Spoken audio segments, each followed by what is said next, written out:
Jazz had been born in New Orleans and brought up in Chicago and New York. But by the mid-1920s, it was being played in dance halls and speakeasies everywhere. The blues, which had once been the product of itinerant black musicians, the poorest of the Southern poor, had now fused with jazz and become an industry, with black record labels, as well as white ones, competing for the listener's dollar. Dancing consumed a country confident that the unprecedented prosperity of the Roaring Twenties would never end.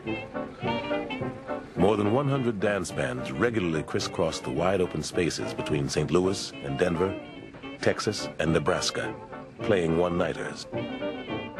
They were called territory bands. Records, and then radio, brought jazz to locations so remote that no band could reach them.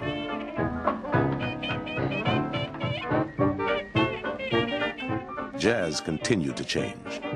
An exuberant collective music now came to place more and more emphasis on the innovations of supremely gifted individuals. For the first time, improvising soloists and singers struggling to find their own voices and to tell their own stories would take center stage.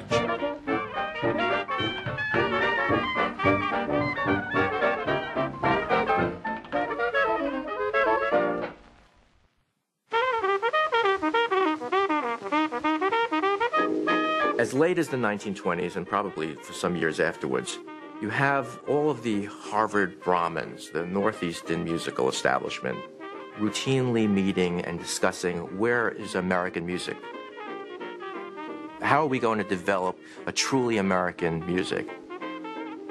Of course, they're assuming that they're going to find the great American musician in the only place they know to look, which is the Academy, their home.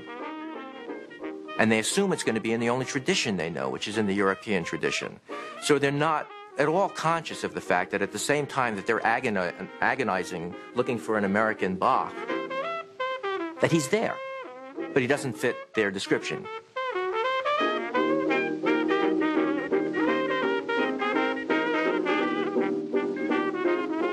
You listen to his sound, and all the musicians imitated him.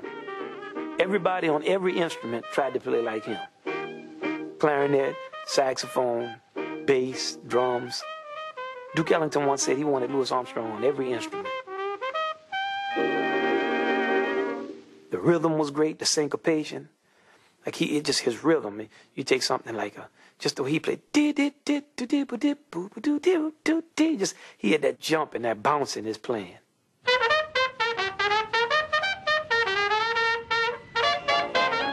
By 1925, Louis Armstrong had become the greatest star in Fletcher Henderson's great band, playing nightly for white dancers at Roseland, the most popular ballroom in New York.